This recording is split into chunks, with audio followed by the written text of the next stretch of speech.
Assalamualaikum warahmatullahi wabarakatuh. Kami dari kelompok 2 akan menjelaskan tentang penalaran dan pemecahan masalah matematika. Video ini dibuat untuk memenuhi tugas mata kuliah telaah materi matematika sekolah dasar dengan dosen pengampu Ibu Dini Palupi Putri MPD. Baiklah, di sini saya Mita Rahayu sebagai pemateri 1 dan rekan saya Mustika Alputri sebagai pemateri 2 dan Nirdahul Hasanah sebagai pemateri 3. Yang pertama, pengertian penalaran. Penalaran adalah sebuah kemampuan berpikir dengan menggunakan logika secara logis dan bersifat analitis, yang bertujuan mengembangkan pikiran dari fakta atau prinsip. Ciri-ciri penalaran. Yang pertama, adanya suatu pola pikir yang disebut logika. Yang kedua, proses berpikirnya bersifat analitik. Selanjutnya, kemampuan penalaran meliputi: yang pertama, penalaran umum yang berhubungan dengan kemampuan untuk menemukan penyelesaian atau pemecahan masalah.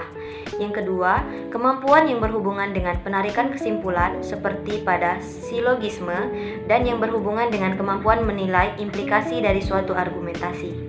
Yang ketiga, kemampuan untuk melihat hubungan-hubungan, tidak hanya hubungan antara benda-benda tetapi juga hubungan antara ide-ide, dan kemudian mempergunakan hubungan itu untuk memperoleh benda-benda atau ide-ide lainnya. Selanjutnya yaitu penalaran matematika. Menilai ranah penalaran dan komunikasi berarti menilai kompetensi dalam melakukan penalaran dan komunikasi dalam hal gagasan matematika yang sifatnya rutin maupun non-rutin.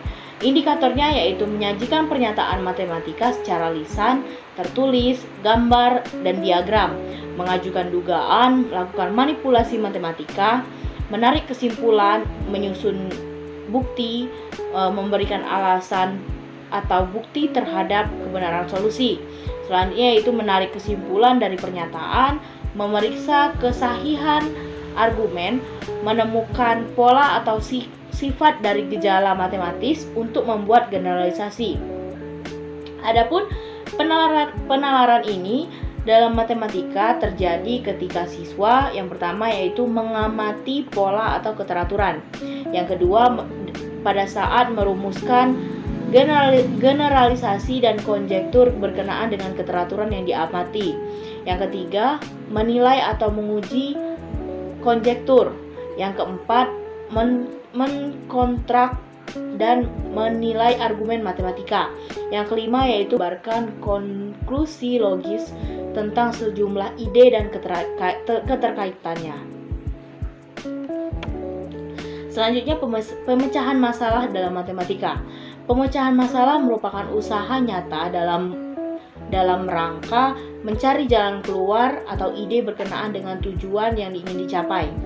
Pemecahan masalah ini adalah suatu proses kompleks yang menuntut seseorang untuk mengkoordinasikan pengalaman, pengetahuan, pemahaman, dan intuisi dalam rangka pemenuhan tuntutan dari suatu situasi. Kelebihan pendekatan pemecahan masalah pada pembelajaran matematika menurut Suyitno 2007 yaitu: yang pertama, metode pemecahan masalah dapat membuat pendidikan di sekolah menjadi lebih relevan dengan kehidupan. Yang kedua, yaitu proses pembelajaran melalui pemecahan masalah dapat membiasakan peserta didik menghadapi dan memecahkan masalah secara terampil apabila menghadapi permasalahan di dalam kehidupan berkeluarga dan bermasyarakat. Yang ketiga, yaitu metode ini merangsang pengembangan kemampuan berpikir siswa secara kreatif dan menyeluruh. Kelemahan atau kekurangan metode pemecahan masalah ini antara lain: 1. Menentukan suatu masalah yang tingkat kesulitannya sesuai dengan tingkat berpikir siswa.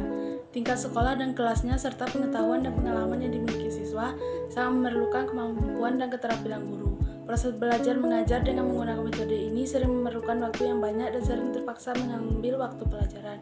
Yang kedua, yaitu mengubah kebiasaan siswa dengan mendengar dan menerima informasi dari guru menjadi belajar dengan banyak berpikir, memecahkan masalah sendiri atau kelompok yang kadang memerlukan sumber belajar, merupakan kesulitan tersendiri bagi para siswa.